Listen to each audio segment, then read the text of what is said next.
Suivez ces midis avec Move Africa, un monde nouveau vous appelle.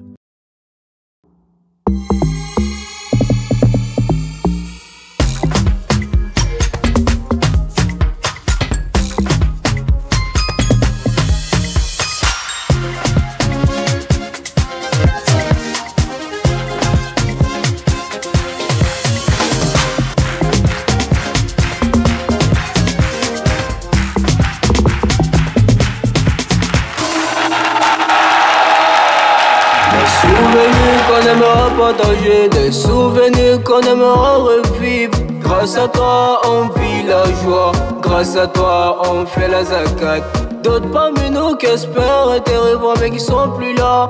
Faut que je t'avoue, Ramadan, tu es si important pour nous musulmans. Marhaban bika ya Ramadan, marhaban bika ya Ramadan, marhaban bika ya Ramadan.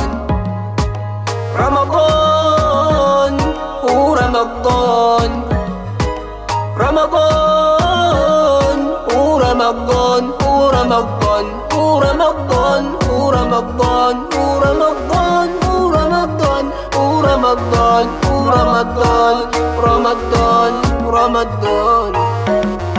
We're all complaining about food, we're all complaining about drinking.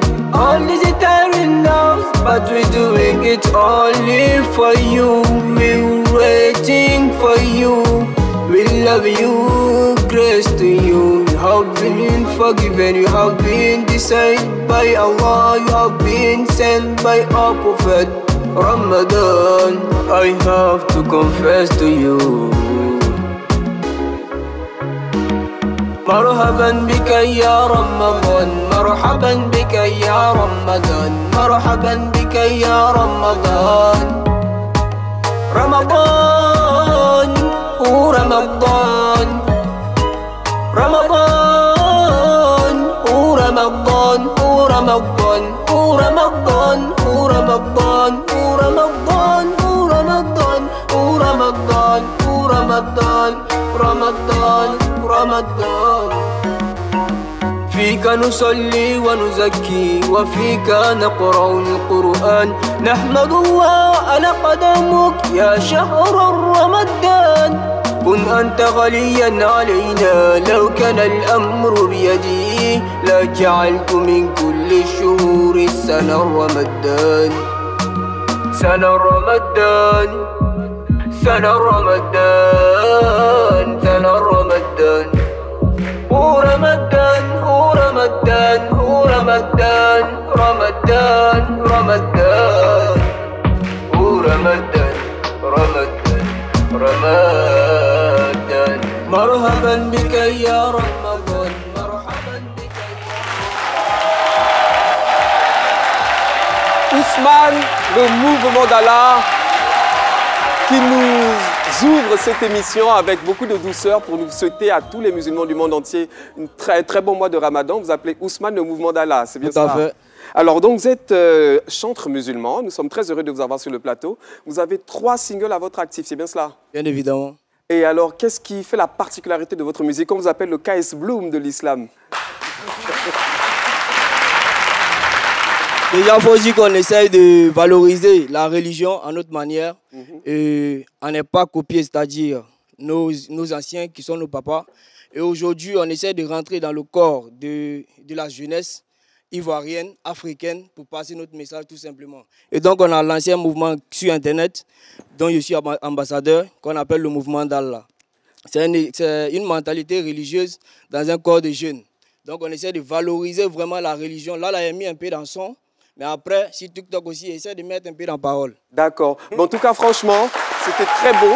Moi, j'ai beaucoup apprécié la douceur, le rythme. Et puis parler certainement à toutes les générations. En tout cas, merci d'être venu sur le plateau. Merci d'avoir ouvert l'émission.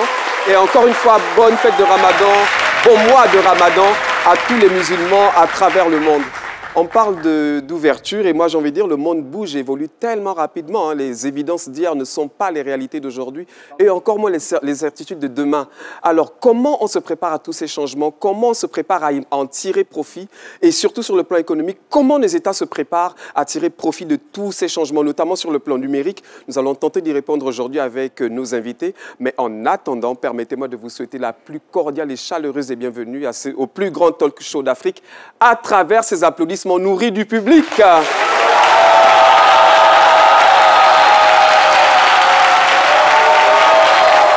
oui, c'est midi, c'est l'effervescence, c'est la joie. Et puis, comme vous le savez, pour animer cette émission, nous ne sommes pas seuls. Il y a toujours une très belle brochette de chroniqueurs, les meilleurs de la nation. Et je vous demande d'accueillir Moya Kwakoukan.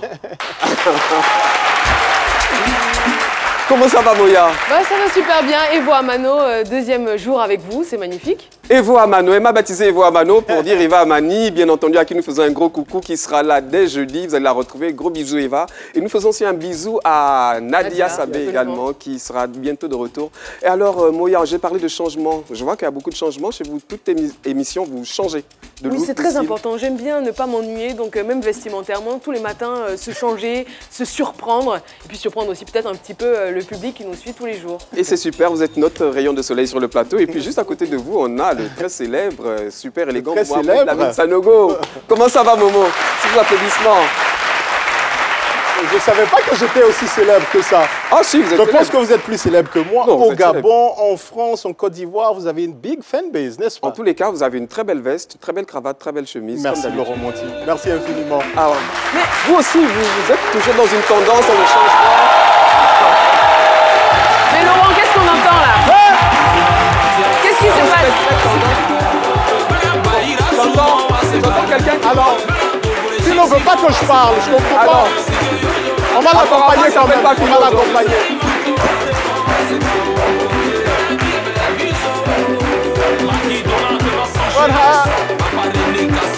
On accueille Monsieur Djetou.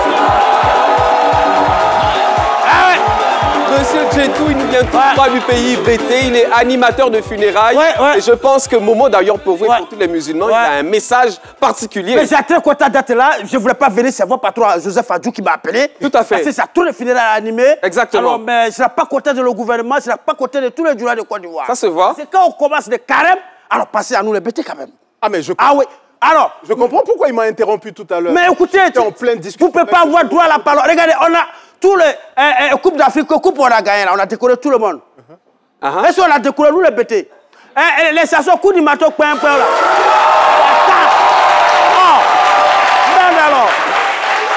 Il y avait des BT non, dans les clubs nationaux. Bien sûr, il y avait Nicolas Pépé par exemple. Le coup du matin fait point là. On souverain la cara là, c'est ça ils ont pris. Ben, j'ai très content. Tous les frères musulmans, on est là pour vous souhaiter bonne fin. Bon, c'est pas, oui, c'est la fin quand même, c'est la fin. Mais on a soutien d'État, mais il n'a qu'à passer à nous les petits. On est à côté, on est des voisins, on est même chose. Si tu ne m'as pas invité dans ton cabaton ou ton bar du soir, mais sache que si mon grand-père met ton funérail, tu ne peux pas aller là-bas. Tu ne t'invites pas dans vos J'ai rien compris, c'est intéressant. Voilà.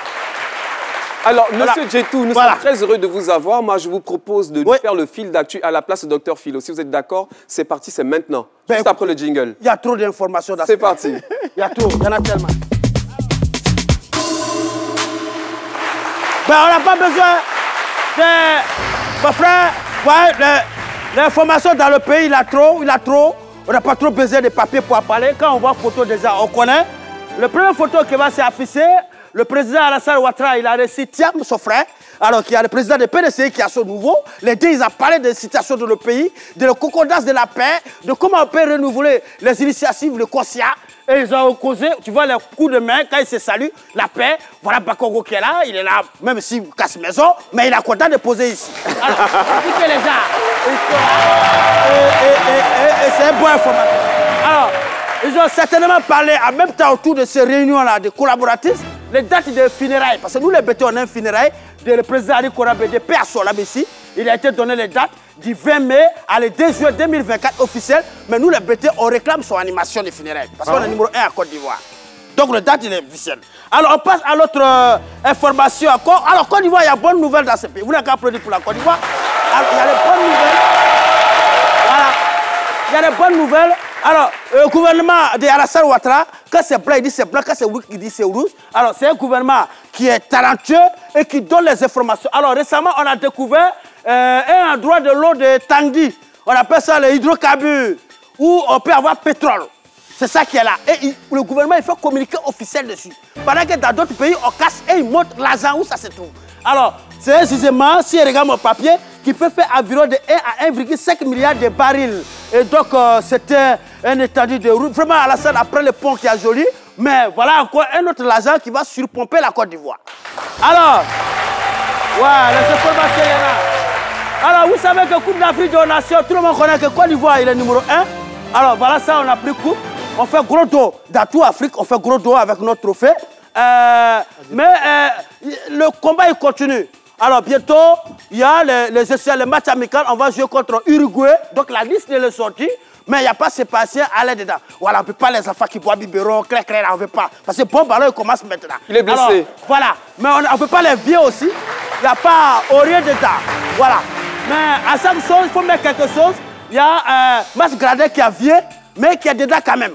Donc, pour vous dire que voilà la composition, lui là, c'est même où est-ce que moi, comment il reste, on est content de ces compositions.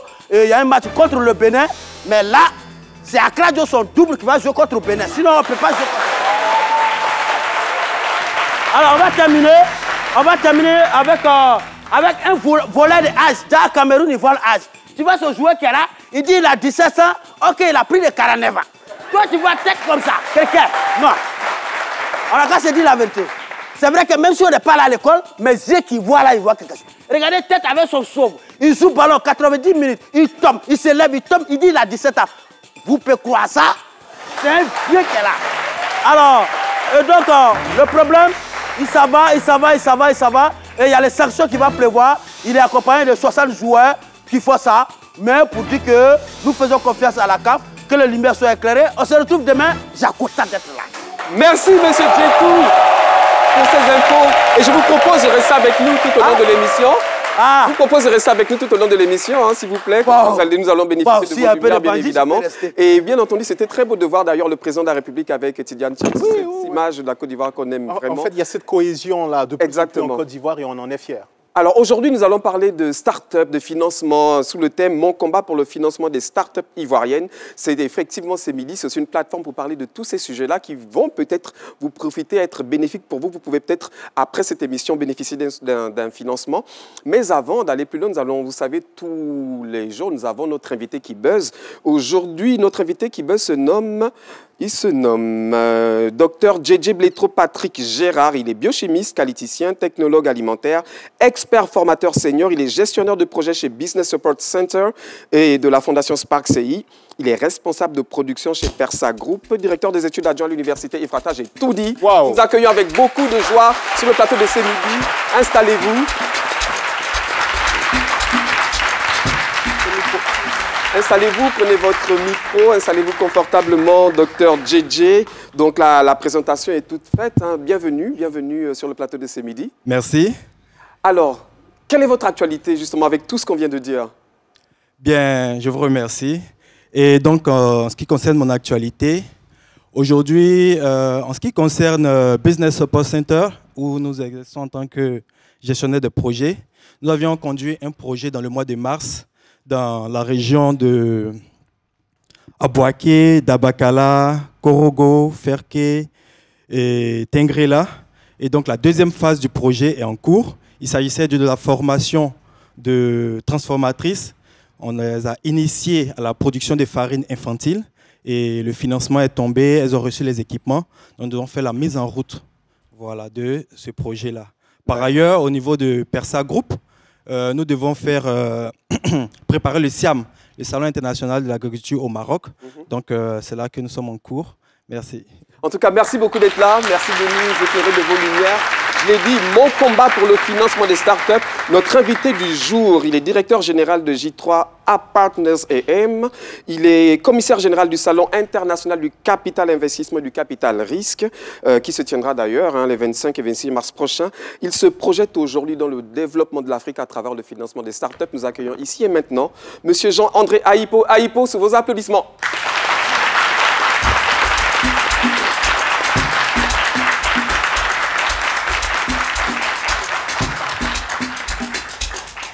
Alors, bienvenue, Monsieur Jean-André Ayipo. Donc, la présentation est faite. On rappelle d'ailleurs aussi, pour la petite histoire, que vous êtes ceinture noire 4e dan de taekwondo. Donc, on va doser les questions. Et vous avez tellement de qualités, j'aimerais quand même les mentionner. Avant d'aller plus loin, vous êtes donc, on a dit, commissaire général du Salon international du capital investissement et du capital risque, qui se tiendra les 25 et 26 mars prochains au Sofitel Ivoire. Vous êtes président du comité d'investissement de 2 fonds d'investissement. Vous avez travaillé pendant 17 ans dans la banque et l'assurance à Londres et à Paris. Vous êtes consultant international. En fait, vous avez tellement de casquettes. Nous sommes très heureux de vous avoir sur le plateau de ce midi. Merci. Avant d'aller plus loin, nous allons tout de suite aller à la découverte d'un élément qui a été préparé par Raymond Hadji et lu par Espérance Kwaku. Doté d'une solide expérience dans l'orientation stratégique et la recherche de capitaux d'investissement acquis en Europe, Jean-André Ayipo se projette aujourd'hui dans le développement de l'Afrique.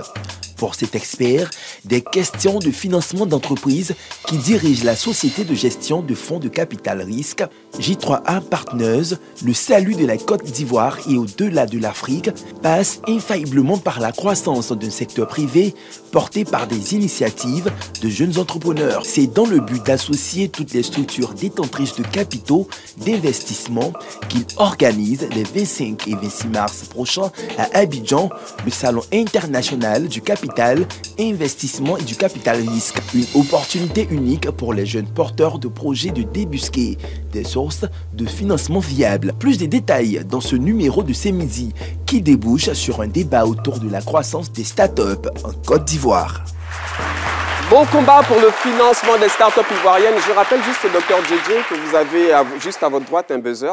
Vous pouvez intervenir 3 fois pour des interventions d'1 minute à chaque fois, si c'est parfait. Nous avons fait le tour de table, mais nous n'avons pas fait le tour du plateau.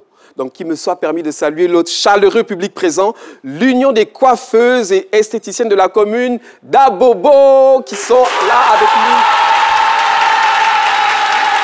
Et on remercie votre présidente, Madame Taï Chantal, d'être là. Merci beaucoup, vous êtes toutes belles, élégantes. Et puis juste à ma gauche, on a bien entendu l'Institut national de la jeunesse et des sports, l'INGS d'Abidjan. Bien entendu, on remercie le président de la promotion, M. Essi Kofi Innocent. Et puis, on rappelle que les 15 et 16 mars prochains, à partir de 8 h à l'INGS même, vous avez la cérémonie de baptême et de fin de formation de la 41e promotion des fonctionnaires élèves et élèves fonctionnaires sous le thème « L'éducation permanente et sportive est un outil au cœur du développement humain ». Tout est dit. Merci beaucoup d'être là. Alors, sans plus tarder, nous allons tout de suite rentrer dans le vif du sujet avec notre invité parce que le sujet d'aujourd'hui est vraiment pertinent, mon combat pour le financement des startups. Est-ce qu'on peut commencer par définir une startup? Qu'est-ce qu'une startup? Comparé à une PME, une TPE, qu'est-ce qu'une startup? Une startup est une jeune entreprise très jeune, très innovante, avec des fortes perspectives d'avenir. Pour être plus simple, pas trop technique. Donc, là, ça fait déjà un peu technique pour certains. Alors, une start-up, par exemple, si moi j'ai une start-up, et qu'est-ce qui me différencie précisément d'une PME? Est-ce que c'est la taille? Est-ce que c'est quoi précisément? C'est la croissance, la capacité de croissance. Donc, il y a, dans les processus organisationnels de la start-up, il y a des facilités qui permettent donc à cette jeune pousse de pouvoir rapidement mettre en place des processus métiers qui lui permettent de prendre l'avantage sur des sociétés beaucoup plus anciennes, beaucoup plus grosses, et qui lui permettent donc de croître beaucoup plus rapidement parce qu'elle s'adresse à un secteur du marché qui est un besoin réel des consommateurs. Et elle s'y adresse avec toute la force de la jeunesse et avec toute l'agilité nécessaire pour pouvoir donc apporter l'innovation à ces consommateurs-là. Et donc c'est ça qui fait qu'elle croît beaucoup plus vite. Elle a une perspective de croissance qui est beaucoup plus élevée qu'une PME normale ou une TPE normale. D'accord. Voilà. Et donc, une SARL ou une SA ne doit pas s'autoproclamer start-up? Parce qu'en général, les jeunes aujourd'hui, dès qu'ils ont un SA ou SARL, ils crient « Oh oui, on y va pour un financement », alors que c'est différent.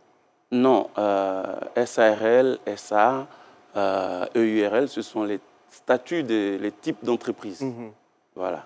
Donc, c'est pas ce qui définit la start-up. D'accord. Ça, c'est le statut juridique. Le statut juridique. Voilà, c'est le statut juridique. Donc, quand on dit SARL, SA, ça a des implications au niveau de l'organigramme, au niveau de l'organisation, au niveau même de l'organisation des échanges avec l'administration. Okay, donc, ça, c'est le statut juridique. On peut être une SA et être une start-up. On peut être une SARL et être une start-up. Si un fonds d'investissement, par exemple, vient investir dans une jeune pousse, il y aura automatiquement beaucoup de moyens. Donc la structure même organisationnelle sera tirée vers le type SA parce que le fonds d'investissement devrait avoir un représentant dans le conseil d'administration de la jeune pousse. Donc du coup, c'est la SA qui est la structure juridique la plus indiquée lorsque les fonds arrivent. Parce que chaque représentant, chaque investisseur peut avoir donc un administrateur dans cette société-là et avoir donc une vue sur ce qui se fait par les dirigeants de la société. Donc ce n'est pas le type de la société qui définit son appartenance ou non à la nomenclature des start-up. D'accord. Monsieur Aïpo, aujourd'hui, on a par exemple l'Union des coiffeuses qui est juste derrière moi. Coiffeuses et esthéticiennes. Des coiffeuses et esthéticiennes, très important de noter.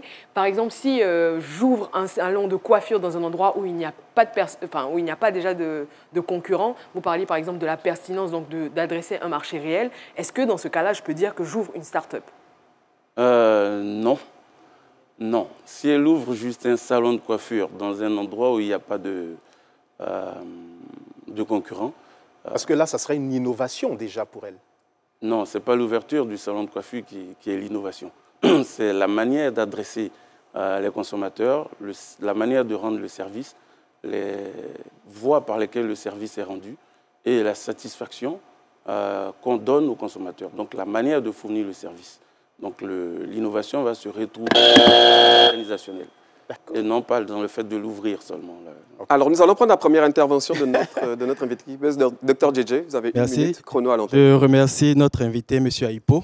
Je vais juste apporter une contribution pour vraiment l'aider à mieux expliciter ses propos.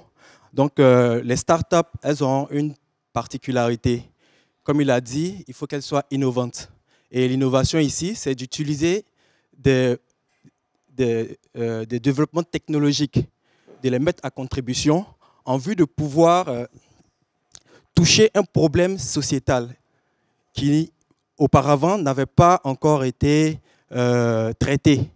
Et donc, la start-up vient comme une entreprise qui touche un nouveau marché par un développement technologique. Et cette technologie est innovante. L'action de la start-up peut être en vue d'améliorer un service qui existait déjà.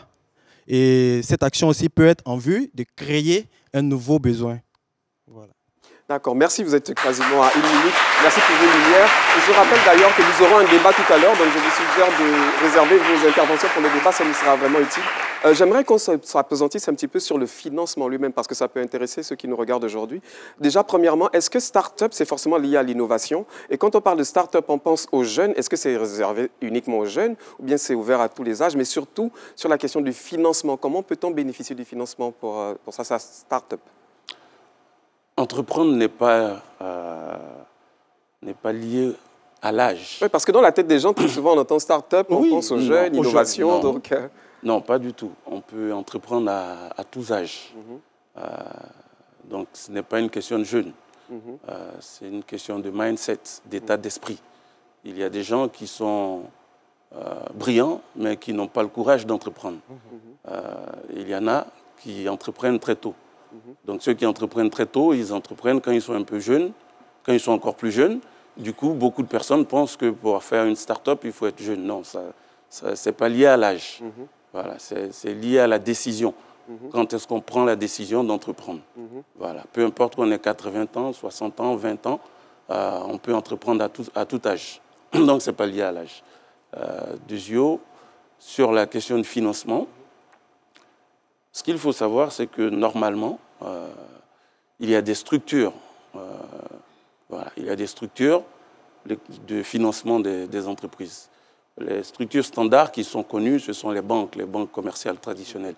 Mais les banques commerciales traditionnelles, elles gèrent des risques et elles ne peuvent pas financer toutes sortes d'initiatives. Donc elles ne peuvent pas financer des entreprises qui n'ont pas d'historique, des entreprises qui n'ont pas d'état financier, des entreprises dont la visibilité n'est pas sûre et garantie.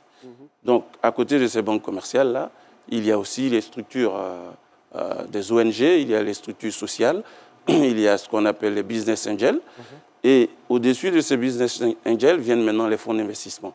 Le premier de ces fonds d'investissement, de ce type de fonds, ce sont les capitaux risqueurs. Voilà, ce sont eux qui, après les business angels, rentrent en compte pour accompagner les initiatives entrepreneuriales sur les premières années, les 24 premiers mois, sinon 48 premiers mois de l'initiative. Au-dessus de ces VC-là, il y a ce qu'on appelle les capitaux développeurs. Donc eux, ils sont dans le capital investissement. Donc ils prennent le relais. Après les capitaux risqueurs, ceux qui sont dans le capital investissement prennent le relais et accompagnent donc ces entreprises-là sur le long terme, sur 5-10 ans, et ensuite peuvent passer le relais au marché public qu'est la bourse, ou bien à d'autres types d'investisseurs, ou bien aux propriétaires, même aux créateurs même de l'entreprise. Donc normalement, dans une économie organisée, chacun des acteurs a sa place, chacun des acteurs joue son rôle. Mais là, il y a une chaîne de valeur.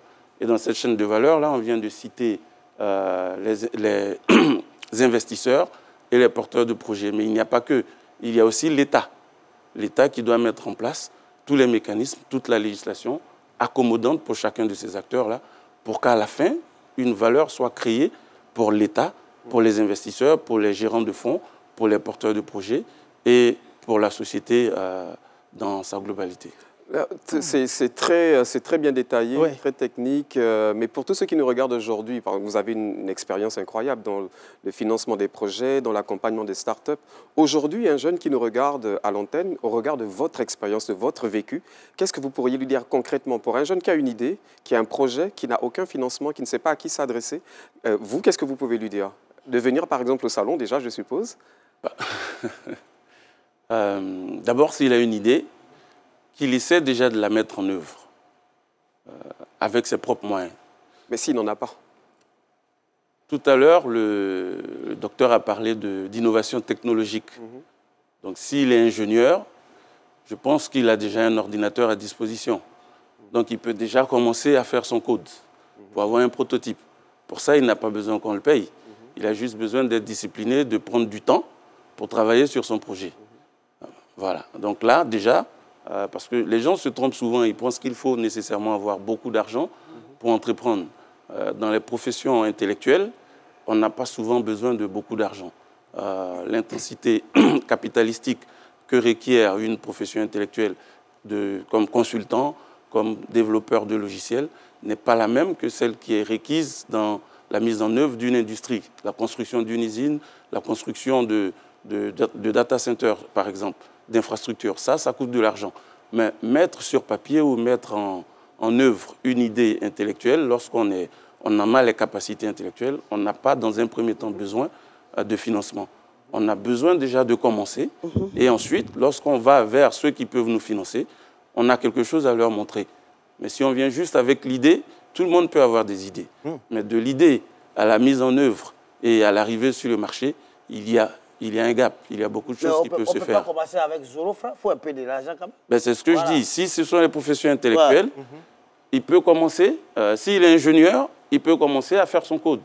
Bon, moi par exemple, excusez-moi, moi par exemple, j'ai un start-up, j'ai organisé avant, j'ai animateur des funérailles. Oui. Voilà. Excusez-moi, c'est mon travail, j'ai fier de ça. Oui. Alors, donc, moi par exemple, on a innové. Avant, on faisait les veilles à le corps. Oui. Maintenant, il n'y a plus le corps. On met photo. Oui. Ça, c'est innovation. Donc, j'ai un start-up. Oui. Mais est-ce que je peux venir vers vous pour un financement? Parce que les déplacements, il a trop. Si le corps est à Gaïwa et la veille, c'est fait à Sipilou, comment je fais transport pour aller? Donc, est-ce qu'on peut me financer dans ça? Parce que j'apporte l'innovation à la funérailles. Attention, chacun a son funérailles. Voilà. Chacun a son entreprise. Mais ça, c'est intéressant parce que vous avez déjà animé des funérailles. Oui. Donc, vous avez des images, des vidéos. Ouais. Oui, ou funérailles? Oui. Bon, il y a les quoi qui acceptent conflit, il y a les quoi qui n'acceptent pas. Voilà, mais vous avez des gens qui vont, dire que vous êtes un expert dans l'animation des funérailles. Il y a les vidéos même. Voilà. Donc, pour venir vers moi, pour me dire que je veux les moyens pour aller à Sipilou, pour agrandir. Oui, est-ce que vous avez besoin... former d'autres jeunes Tout dans à fait. l'animation des funérailles. Est-ce que vous avez besoin de l'argent pour venir me voir? Non, vous n'avez pas besoin d'argent. Et vous avez déjà entrepris puisque vous avez déjà animé des funérailles. Ouais. Donc, quand vous allez venir me voir, moi, j'ai un historique. Je sais que vous animez les funérailles, que vous êtes le meilleur dans ce que vous faites. Ouais. Vous voyez? Mais vous n'êtes pas resté chez vous pour dire, moi, je veux animer des funérailles, mais vous n'avez jamais animé de funérailles. Et vous venez me voir et vous me dites, je vais animer des funérailles. Là, ce n'est pas la même chose. D'accord. Quand vous allez venir me voir en disant, moi, j'ai déjà animé 15 funérailles, c'était les meilleurs, là, vous avez déjà fait quelque chose. On ne vous avait pas payé, vous avez un historique. D'accord. Et moi, j'ai besoin de cet historique-là. Donc, la question, c'est quelqu'un qui veut entreprendre. Vous, quand vous venez me voir, vous avez déjà 15 funérailles à votre actif. Donc, vous avez déjà entrepris. Oui. Donc, c'est une question de décision. Après, on vous accompagne. Vous décidez, on voit ce que vous savez faire, ce que vous pouvez faire, et on vous accompagne. Voilà. D'accord. Ouais. En tout cas, c'est très bien dit. J'espère qu'il vous a convaincu. Oui, mais... En tout cas, moi, il m'a convaincu à aller à la pub. Bon, on se retrouve juste après. De toi sortir en guerrier, une élite Dieu vivant, établi par sa balance pour un avenir ensoleillé. J'aime le réseau qui nous réunit. J'aime la fibre de Move Africa. Move Africa, un monde nouveau vous appelle. Tempo. Votre incontournable émission musicale sur RTI1 fait son grand retour. Des artistes émergents, aux icônes de la musique,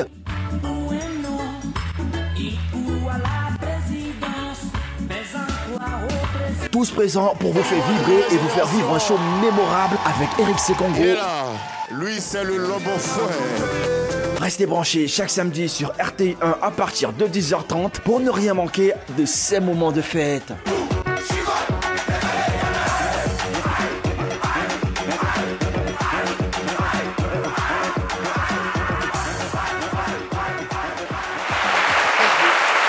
Autour de pub sur le plateau de ce midi avec notre invité Jean-André Aïpo. On a également notre invité qui buzz, Dr JJ présent et bien entendu tous nos chroniqueurs.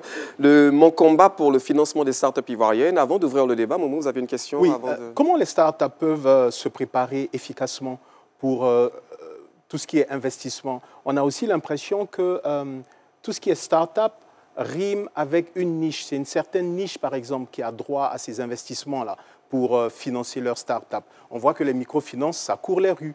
Mais quand il s'agit de financement pour une start-up, là, il faut bien fouiller. Très rapidement.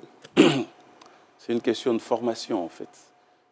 Il y a beaucoup de porteurs de projets qui ne peuvent pas avoir des financements parce qu'ils ne savent pas structurer des dossiers financiers. Donc, ça veut dire qu'il leur manque la formation. Ils peuvent être des génies dans leur métier et ne pas s'y connaître en finance.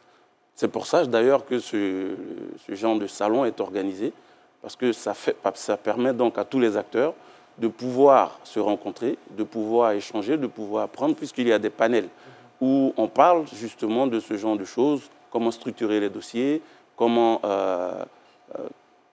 se faire reconnaître et aimer, apprécier par les investisseurs, quel type d'investisseur à quel type d'investisseur on peut s'adresser selon le type et le stade du projet. C'est pour ça qu'on organise ce genre de salon, parce qu'on a remarqué qu'il y a beaucoup de porteurs de projets qui ne peuvent pas... Ils ne vont pas jusqu'au bout. Non, parce qu'ils ne savent pas structurer. La finance, c'est un autre métier. Donc, ils ne savent pas faire les business plans, ils ne savent pas faire les plans stratégiques, ils ne savent pas faire tout ce qu'il faut pour les états financiers, pour aller vers ces structures-là, qui sont des structures quand même formalisées et qui s'attendent à un certain nombre de documents. Donc, il faut former les gens, il faut beaucoup les sensibiliser, il faut impliquer tous les acteurs, que ce soit l'État. Et quand je dis l'État, sur ce volet, c'est l'éducation.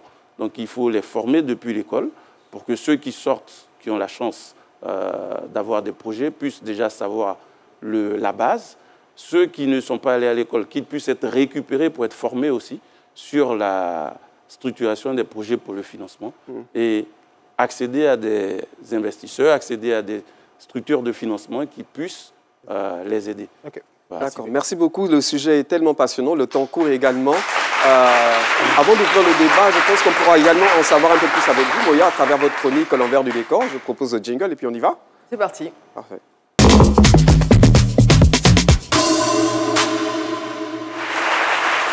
Eh ben, une start-up, on l'a bien vu, hein, ce n'est pas qu'un mot anglais qui fait joli. Le terme a été utilisé pour la première fois par le magazine Forbes en 1976 et littéralement, il signifie démarrer. La start-up, plus qu'une entreprise, c'est une organisation temporaire basée sur un modèle de business innovant et technologique qui a pour but de grandir et d'être rentable. Effectivement, on parle, c'est vrai qu'on l'a vu tout à l'heure, hein, mais est-ce que vous pouvez nous dire des mots, des précisions, donner des précisions sur le principe de fonctionnement d'une start-up? Le point de départ de toute start-up ou jeune pousse en français, c'est bien de trouver l'idée avec grand I. Dans la culture start-up, on aime bien d'ailleurs l'allégorie de l'océan rouge et de l'océan bleu. L'océan rouge, c'est vraiment l'océan qui est saturé de concurrents. Par exemple, si vous vendez pain de brochette dans un quartier qui compte déjà 4 vendeurs de pain de brochette et c'est un tout petit quartier, ça va être compliqué. Alors qu'au contraire, la stratégie de l'océan bleu, ça va représenter le plateau un dimanche matin. C'est vraiment l'idée d'être seul dans son couloir avec une idée originale qui s'adresse à un marché naissant ou un marché qui n'est pas encore ciblé par les entreprises. Comme d'ailleurs, on l'a vu avec Évariste Akoumian, l'Ivoirien qui a créé ce cartable Solar Pack qui permet aux enfants d'aller à l'école, mais le soir dans des zones en Côte d'Ivoire où il n'y a pas de courant, d'avoir donc cette technologie solaire pour pouvoir étudier. De là, le ou les porteurs de projets, on l'a vu avec ce que vous avez dit, monsieur Aipo, donc ils testent leur idée, en général c'est avec leurs moyens propres ou les moyens de leur entourage, c'est ce qu'on appelle le love money. Et ensuite, l'idée c'est de vraiment taper dans l'œil de plus gros investisseurs via des concours, via des approches directes, mais aussi via la présence des incubateurs. Car les startups, en général, sont logées dans des incubateurs ou des pépinières, donc c'est vraiment l'allégorie de la jeune pousse. Et c'est-à-dire ce sont des lieux qui les hébergent, qui vont les aider à se développer via du conseil, du mentorat, mais aussi des aides au financement, des avantages fiscaux, comme la zone franche qu'on a d'ailleurs à Grand Bassam, qui s'appelle le VITIB. Effectivement, on a vu, on peut avoir une idée, on peut même avoir des financements, mais ce n'est pas gage de succès et de réussite pour les startups. Absolument pas. Aux États-Unis, une entreprise sur 2 meurt avant sa 5e année. Un autre chiffre qui est intéressant, 15% seulement des startups, par exemple en Afrique du Sud, réussissent sur le long terme. En général, le taux mondial est entre 15 et 35%. Moins d'1% des startups deviennent ce qu'on appelle des licornes. Donc, ce sont des entreprises qui vont atteindre des valorisations à plus d'1 milliard de dollars. C'est le cas, par exemple, de Telegram, de TikTok. Et un autre chiffre qui est intéressant aussi, c'est que autour de 16% mondial de jeunes pousses sont rachetés par des grands groupes qui vont donc racheter leur technologie. Les chiffres sont assez éloquents, mais j'aimerais que vous nous disiez un mot sur on entend beaucoup parler de culture d'entreprise. Qu'est-ce que vous pouvez nous dire là-dessus? 3 points intéressants dans la culture de la start-up. On l'a vu d'ailleurs à l'époque avec les Mark Zuckerberg qui sont habillés de manière très décontractée. Donc c'est vraiment une petite différence avec l'entreprise classique. La hiérarchie dans la start-up en général, elle est flat, c'est-à-dire qu'elle est plate. Il n'y a pas vraiment, il y a peu de managers à des niveaux intermédiaires. Tout ça, pourquoi? Parce qu'on a besoin d'une entreprise qui est flexible, où on peut communiquer facilement et prendre des décisions tout aussi rapidement. Le deuxième point, on pourrait le traduire en français par construit, mesure, apprend, parce qu'une start-up, c'est l'expérimentation. Elle doit tester son marché, elle doit tester son produit. Et son intérêt aussi, c'est la scalabilité, c'est-à-dire trouver des moyens et des solutions qui vont lui permettre d'augmenter son volume de clients, son volume de produits sans mettre à mal l'organisation. Et le dernier point, d'ailleurs, qui des fois nous hérisse un peu le poil sur Facebook, c'est le storytelling. Les startups, elles adorent raconter des histoires. J'ai commencé avec un petit grain de riz. Aujourd'hui, j'ai une rizière incroyable, toute une rizière dans le village de Dr Philo, par exemple, à l'ouest du pays. Donc, la startup, parce qu'elle veut que vous vous identifiez à elle, parce qu'elle veut aussi que les investisseurs soient touchés, elle adore raconter des histoires. Et c'est très bien dit, Moya, mais moi j'aimerais bien savoir, quand on parle de start-up, on l'a vu tout à l'heure, on parle des jeunes, etc., ça demande beaucoup d'engagement. Mais en ce qui concerne les salariés, est-ce que ça demande aussi un engagement total des salariés? Absolument, quand vous rentrez dans une start-up, c'est que vous achetez la vision de la start-up. Les salariés sont très polyvalents en général dans les start-up, ils travaillent de longues heures. Il faut dire aussi que la start-up a aussi une grande culture pour resserrer les liens. Donc il y a des team building, des séminaires, des after-work, etc. Donc c'est un équilibre entre la vie professionnelle et la vie familiale qui peut être assez ténue. Et d'ailleurs, dans les startups, il n'est pas rare d'avoir ce qu'on appelle les burn-out ou syndrome d'épuisement professionnel. Alors Moya, pour terminer, qu'est-ce qu'on doit retenir?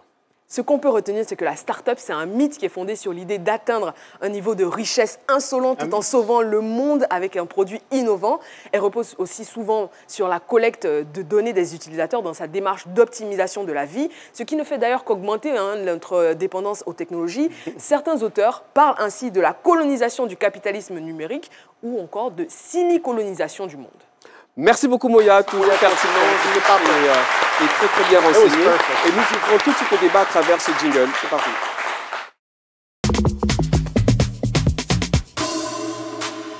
Alors la question que nous nous posons aujourd'hui est la suivante. Faut-il vraiment miser sur les startups? C'est vrai qu'il nous reste très peu de temps, mais j'aimerais quand même qu'on puisse échanger là-dessus. Et je vais vous donner tout de suite la parole à vous. Avant de vous donner la parole, un tour de table rapide. Faut-il vraiment miser sur les startups, Moya, selon vous? Oui, je pense qu'il faut miser sur les startups parce que comme on l'a vu, ce qui est intéressant avec les startups, c'est vraiment la technologie. On a besoin, en tant que pays africain, en tant que Côte d'Ivoire, de cette technologie-là pour améliorer le transport, l'agriculture, etc. Même question pour vous, Momo. Alors pour moi, ça ne parle pas à tous les citoyens lambda, donc je dirais non, parce qu'il y a d'autres moyens pour pouvoir fructifier son argent. Et M. Djetou, est-ce qu'on doit miser sur les startups, selon vous? Non, non, pas. C'est les gens qui viennent avec son nouveauté, mais il a trouvé ancienneté sur le terrain. Il faut qu'à financer ancien d'abord, avant de financer un nouveau. Voilà, donc... c'est votre avis. Je vous pose la question, M. Aïpo, je sais que pour vous, c'est oui. Mais je vais donner la parole tout de suite à notre invité Kibbe. C'est vrai qu'on a vu, on parle des startups, etc. Est-ce que nos États doivent vraiment miser sur les startups? Est-ce que c'est vraiment quelque chose de porteur pour l'avenir? Je vous remercie. Bien, je dirais tout de suite que nos États devraient s'intéresser, encourager le développement des startups. Pourquoi? Parce que les startups mettent à contribution le développement technologique, c'est-à-dire utilisent le niveau technologique. Vous pouvez rapprocher un petit peu votre micro. Utilise le niveau technologique en vue de résoudre des problèmes sociétals. Sous nos tropiques, la Côte d'Ivoire fait partie des pays en développement et il y a vraiment beaucoup de choses à faire. Déjà, la Côte d'Ivoire offre un environnement économique qui est favorable au développement des micro-entreprises, des startups. Au niveau de l'UEMOA, nous sommes vraiment un des pays moteurs de l'UEMOA. Et déjà, l'État ivoirien a mis des facilités au point de vue fiscal, juridique, pour le développement de ces entreprises, de ces startups-là. C'est vrai qu'il y a le facteur risque, étant donné qu'on parle d'innovation, on parle de nouveaux marchés, mais déjà, il faut encourager le développement des startups. 1 minute, top chrono parfait. Merci beaucoup, Dr. JJ. Et j'aimerais en fait te poser une question. Effectivement, monsieur Dupont, on a parlé tout à l'heure, on a les startups dans l'économie réelle, on a aussi une économie informelle. Est-ce qu'aujourd'hui, l'État ne doit pas plutôt miser sur l'économie informelle pour la formaliser, puisqu'on a beaucoup de gens qui sont dedans, plutôt que de se projeter sur les startups moyennes? J'aimerais juste dire qu'en fait, ce n'est pas forcément une opposition. Là, par exemple, je me souviens, en France, par exemple, vous avez des startups qui vont permettre de mettre en relation des clients avec des coiffeuses. Parce qu'aujourd'hui, par exemple, toutes ces coiffeuses qui sont là, elles ne sont peut-être pas référencées sur Internet. Non. Donc, des fois, c'est difficile de retrouver ces coiffeuses. Vous êtes un dimanche soir, vous avez besoin d'une coiffeuse, vous ne savez pas qu'il y a celle-là en particulier qui est quand même ouverte pendant que les autres sont fermées. Donc, avoir des startups, ce n'est pas forcément tuer l'économie informelle, mais des fois aussi, c'est permettre de valoriser cette économie informelle. La valoriser, mais surtout pour une start-up, ça nécessite beaucoup d'efforts financiers avant déjà qu'elle ait l'approbation, par exemple, d'un certain capital d'investissement. Donc, c'est vraiment difficile. Et mon problème avec ça, c'est que la population ivoirienne ne sait pas forcément ce que c'est qu'un start-up. C'est vrai qu'il y a beaucoup de panels et tout, mais comme je le disais, c'est une niche. Combien de personnes savent que dans tous ces établissements UP en Côte d'Ivoire, il y a des salons pour parler de start-up? Qu'est-ce qu'une start-up? On va demander à nos mamans, on va demander à nos frères et sœurs ici. Moi-même, j'ai à côté de lui, je ne connais pas. Et on a M. Steven Eloi Bédi, que vous connaissez très bien, qui est le président du CI20, qui a lancé donc Startup Boost Capital, financé par le gouvernement à hauteur d'1 milliard. Mais on n'en sait pas plus. Et c'est là où le bas blesse, parce qu'on ne sait pas ce que les startups font et comment avoir un financement. J'aimerais juste rebondir sur ça parce que vous dites qu'on ne connaît pas les startups, mais les Ivoiriens sont très heureux depuis des années d'utiliser Wave. Wave est littéralement une startup. On ne va pas faire de pub. Hein. Bon.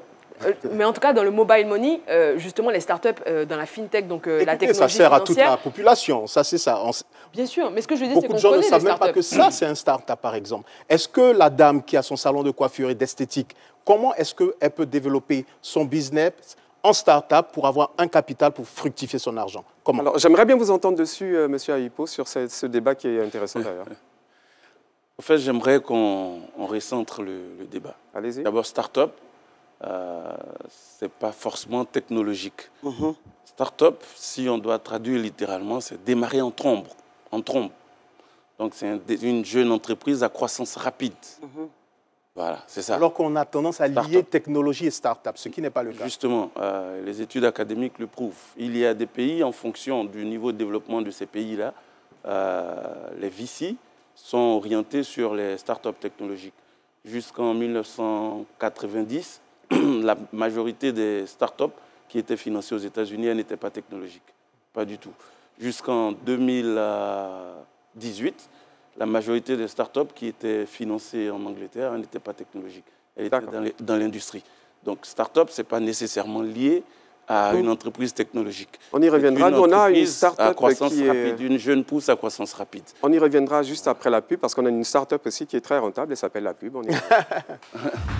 Après la SIM, la micro-SIM, la nano-SIM, entrez dans le futur avec la nouvelle technologie eSIM de Move Africa. l'eSIM Move Africa est disponible sur des smartphones iOS, des terminaux Android ou des tablettes. Vérifiez la compatibilité de votre smartphone dans vos paramètres et rendez-vous à l'agence Move Africa la plus proche. Ou tapez étoile dièse 06 dièse. Une fois que l'EID apparaît, il vous confirme la compatibilité de votre téléphone. Move Africa, un monde nouveau vous appelle. Faut-il vraiment miser sur les startups? Avant de continuer dans le débat, je tiens encore à remercier l'Union des coiffeuses et esthéticiennes de la commune d'Abobo, qui est bien présente, et également nos amis de l'INGS. Merci beaucoup d'être là. J'ai pris la parole tout à l'heure et j'aimerais aussi bien entendre M. Djetou là-dessus, justement sur le start-up, économie réelle, économie informelle. Qui faut-il vraiment financer? S'il vous plaît.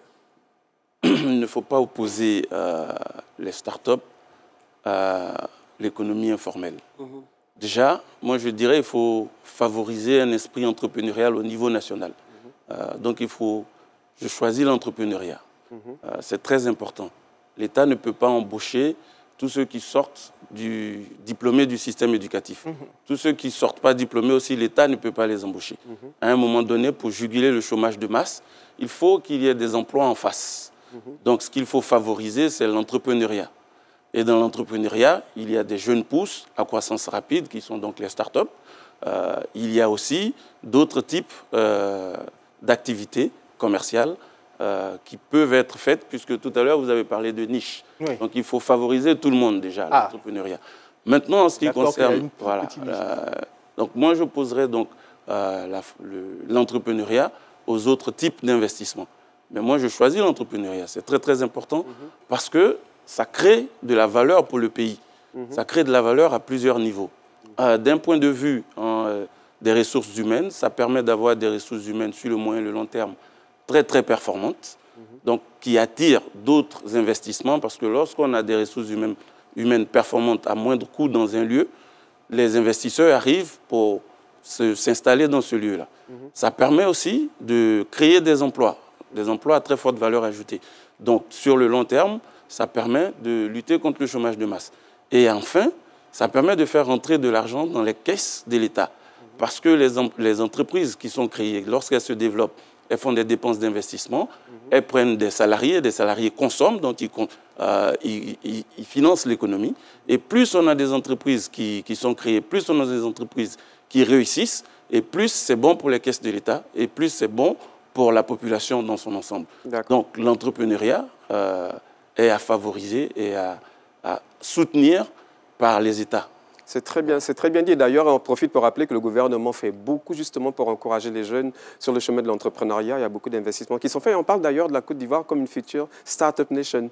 J'aimerais bien prendre votre dernière intervention puisque nous sommes quasiment au terme de notre débat, Dr JJ.